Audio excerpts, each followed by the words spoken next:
ദാരിദ്ര്യം മമ്മൂട്ടി പറഞ്ഞ പോലെ ഒരു ദാരിദ്ര്യം ഇപ്പോഴും ബാക്കിയാണല്ലോ നമ്മുടെ സർക്കാർ തന്നെ. ആ, ഇപ്പോഴേ അതിദാരിദ്ര്യം മുക്തമാണ് പ്രഖ്യാപിച്ചിരിക്കുന്നത്. ഇപ്പൊ അതിദാരിദ്ര്യം ഇപ്പൊ ഉണ്ടോ അതിദാരിദ്ര്യം ഇപ്പൊ ഇല്ല. എന്ന് പറയാൻ പറ്റുമോ? എന്നാ ദാരിദ്ര്യം ഉണ്ട്. അതിദാരിദ്ര്യം മുക്തമായിട്ട് പ്രഖ്യാപിച്ചിട്ടുള്ളൂ. ദാരിദ്ര്യം മുക്തമായിട്ട് പ്രഖ്യാപിച്ചിട്ടില്ല. അപ്പൊ ദാരിദ്ര്യം ഉണ്ട് തന്നെയാണ്. ഉണ്ട്. ദാരിദ്ര്യം ഒരിക്കലും പരിപൂർണമായിട്ട് നമുക്ക് എടുത്തു കളയാൻ കഴിയുന്ന സംഭവമല്ല. ജനങ്ങൾക്ക് ഭക്ഷണത്തിൻ്റെ കാര്യത്തിലല്ല പ്രശ്നങ്ങൾ, മറ്റു പലതിൻ്റെ ഇപ്പോഴത്തെ സാധനങ്ങളുടെ വില അതൊക്കെയാണ് ഇപ്പോൾ ആളുകൾക്ക് കൺട്രോൾ ചെയ്യാൻ പറ്റാത്ത ഒരവസ്ഥയിലുള്ളത്. അല്ലാതെ മൊത്തത്തിൽ ആളുകളും കേരളത്തിൽ 95% ആളുകളും ഭക്ഷണം കഴിക്കാതിരിക്കുന്നവരാരും ഉണ്ടാവില്ല മറ്റുള്ള സംസ്ഥാനത്തെ മാതിരി.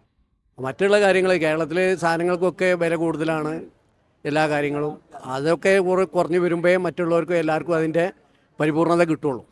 അത്രേ ഉള്ളൂ.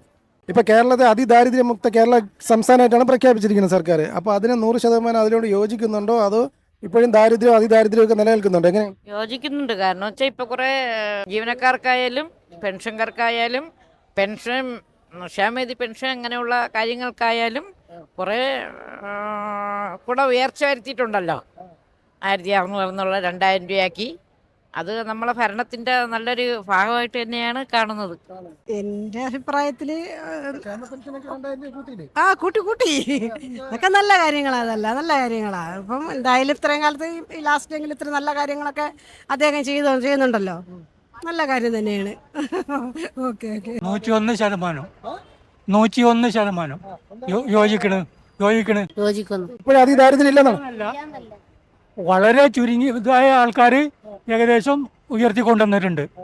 ഇനി അതിന്റെ പടിപടിയായിട്ടുള്ള പ്രവർത്തനം സർക്കാർ നടത്തുമെന്ന് പറയുന്നുണ്ടല്ലോ. പിന്നെ നമ്മൾ എന്തിനാ പേടിക്കണ്? അപ്പോൾ അതിദാരിദ്ര്യം എന്ന് പറയുന്നത് മാറിയിട്ടുണ്ടെന്നാണ് പറയുന്നത്. തീർച്ചയായിട്ടും ദാരിദ്ര്യം നിലനിൽക്കുന്നുണ്ട്. അതിനോട് പൂർണ്ണമായിട്ട് യോജിക്കുന്നില്ല. ദാരിദ്ര്യം ഇപ്പോഴും നിലനിൽക്കുന്നുണ്ട്. അതാരും അറിയാതെ കുറേ പേര് അങ്ങനെ അറിയാത്തതായിട്ട് കുറേ ആളുണ്ട്. അപ്പോൾ അവരെ പറ്റിയൊന്നും അവർ ആഴമായിട്ട് ചിന്തിക്കാതെ ഇങ്ങനെ പ്രഖ്യാപിച്ചതാണ്. അപ്പൊ ഈ ഒരു പ്രഖ്യാപനത്തോട് 100% യോജിക്കാൻ പറ്റുന്നതാണോ?